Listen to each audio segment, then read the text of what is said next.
Mais um vídeo de análise para locação de poço aqui no canal Alavancando Rural. E se você ainda não acredita que a ciência e a tecnologia pode te ajudar a ter um poço produtivo, fica nesse vídeo e confere como foi que eu marquei alguns poços em Baixa Grande, na Bahia, que surpreendeu bastante pelo resultado. Antes da gente ir para a tela do computador, eu vou fazer duas coisas. Um é contar como foi que a gente chegou nesse serviço e o outro é pedir para você se inscrever no canal, ativar o sininho para receber notificações, deixar seu like nesse vídeo e se tiver alguma região que você queira sugerir que a gente faça uma análise, deixa aqui nos comentários. No começo do vídeo eu falei que a análise que a gente vai trazer aqui surpreendeu pelo resultado. Bem, não foi a análise que a gente vai trazer, foi a análise que gerou esse serviço. A história é a seguinte: esse ano a gente fez um trabalho excelente em Baixa Grande, em que a gente fez 5 locações de poços e o cliente resolveu fazer a geofísica. A gente realizou a geofísica, que coincidiu com os poços locados na etapa de geoprocessamento. O cliente já perfurou os poços e teve um resultado satisfatório. E essa semana, um outro cliente da região entrou em contato. E eu sempre utilizo alguns cases para mostrar ao cliente que pode confiar na nossa metodologia. Quando eu falei para ele sobre esse serviço, por coincidência, esse cliente em que a gente fez as geofísicas era primo dele. Confere só nesse print. Ele entrou em contato com o primo para pegar referências da gente e teve boas referências. E aqui eu vou mostrar a vocês como a gente chegou nas locações do cliente anterior e como a gente utilizou ela para marcar os poços para esse novo cliente. Vamos para a tela do computador. Estamos aqui na tela do computador. E essa aqui é a propriedade que a gente já fez o serviço de análise via satélite e também da geofísica. E logo abaixo temos a do cliente que acabou de contratar nosso serviço. A distância entre elas é de aproximadamente 7 km em linha reta. Vamos dar uma olhadinha primeiro na propriedade que a gente já fez a análise e indicamos algumas geofísicas. Ela está dividida em algumas glebas e foram feitas 2 geofísicas nessa gleba aqui, uma nessa, outra mais a norte e uma a leste. Foi um pedido do cliente que a geofísica fosse espalhada.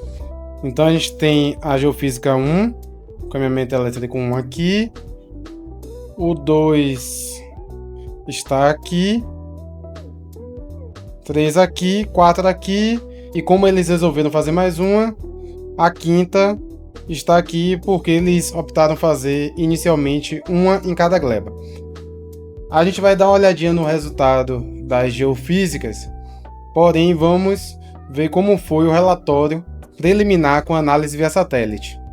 Esse aqui é o relatório que a gente entrega aos clientes após fazer análise via satélite, características do aquífero na região, qualidade da água subterrânea, análise estrutural, mas o que importa mesmo é o mapa com as locações. Então todas as geofísicas foram feitas onde foi indicado na análise via satélite. Essas 5 são todas de alto potencial, o que confirma com o resultado da geofísica. Esse foi o resultado do primeiro poço locado, que está na gleba mais a sul. O poço 2 caiu aqui no ponto 145 e também no 225. O poço da linha 3 caiu no ponto 235. Aqui no perfil número 4 a gente teve 2 locações, a E e a F. E no perfil 5 também 2 locações, G e H. E essa aqui provavelmente de maior vazão, porque está em profundidade maior, um nível de resistividade baixo, SP está condizente com as locações, aqui deve ter uma pressão de confinamento maior e quando for perfurado vai dar uma vazão melhor. Eu vou colocar aqui novamente o print em que um prestador de serviço do cliente me informou como estavam as vazões até o momento. Lembrando que ele vai informar no print que as vazões são de acordo com a potência da bomba, não é a vazão do poço em si. Se aumentarem a potência da bomba, provavelmente ou certamente vai aumentar a vazão do poço. Vocês viram aí o resultado? Agora vamos mostrar por que as locações das geofísicas foram feitas nos locais indicados. a gente tem aqui a geologia e eu vou ligar o SRTM, que é o mapa de relevo. A gente buscou lineamentos de preferência NWSE, que é nessa direção aqui, que eu marquei. Também temos essas e essas. A gente procurou essas fraturas NWSE e uma rede de drenagem próxima que vai servir de recarga para as fraturas armazenarem água. As fraturas NWSE são mais interessantes porque são mais abertas, pois são mais recentes. E aí uma menor possibilidade de preenchimento com outro material sem ser a água. Então aqui a gente tem uma fratura NESW, que não é interessante para o que a gente quer, porém, se for possível, a gente vai marcar no cruzamento da fratura NESW com a NWSE. Aqui estão as 5 linhas geofísicas e todas pegam uma fratura, pelo menos, NWSE, e 4 delas pegam o cruzamento da NSW com a NWSE. O tipo de rocha muda no terreno, porém a gente está lidando com aquífero fissural e migmatito, quinzigito e biotita, muscovita, provavelmente um gneiss também, não, cianogranito.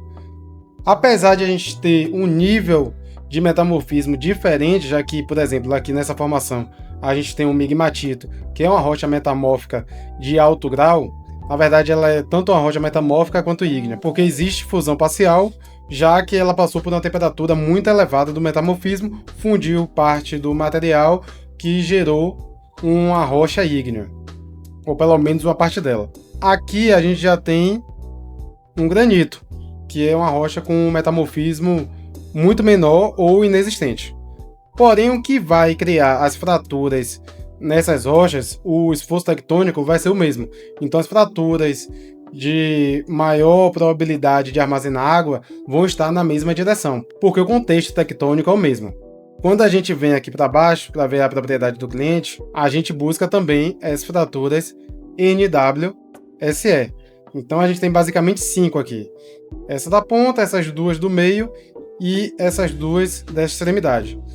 Porém, a gente tem uma drenagem principal, que é essa que passa por aqui, vou ligar a imagem satélite, por essa imagem dá para perceber. Aqui a gente tem uma drenagem principal, que vai correr água e vai infiltrar perto das fraturas.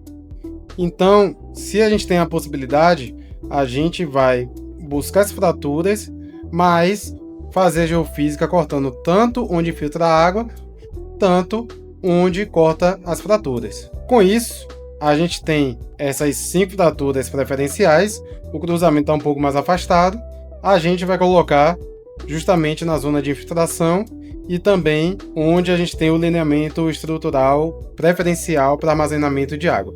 A gente podia colocar outro ponto aqui, que é interessante, vamos colocar, mas como a gente tem fraturas mais expressivas nos outros 3 pontos, são de maior potencial. Aqui vai ser um menor potencial, apesar que muito provavelmente dá água também se perfurar um poço nessa região. Mas, para não deixar nada de fora, vamos colocar uma linha geofísica sugerida aqui e colocar a indicação de um poço. Eu já coloquei aqui os 3 poços e nesse ponto eu vou colocar exatamente em cima da fratura. Essa aqui tem a indicação do SRTM, mas aqui muito provavelmente também são 2 fraturas paralelas que escoam a água para a drenagem principal. Eu separei aqui alguns poços da região que eu utilizei como referência. E aí a gente consegue visualizar que nesses poços a gente tem uma noção das entradas de água. Então na região a gente tem entrada de água na faixa de 20 metros, aqui está mais ou menos 16, e aqui com 23 metros, 24, e aqui 27, 26 metros. E também temos outra zona aquífera, um pouco próximo de 70 metros, aqui na verdade já começa com 56, aqui tem 60, mas nessa zona de 55 até 70 metros.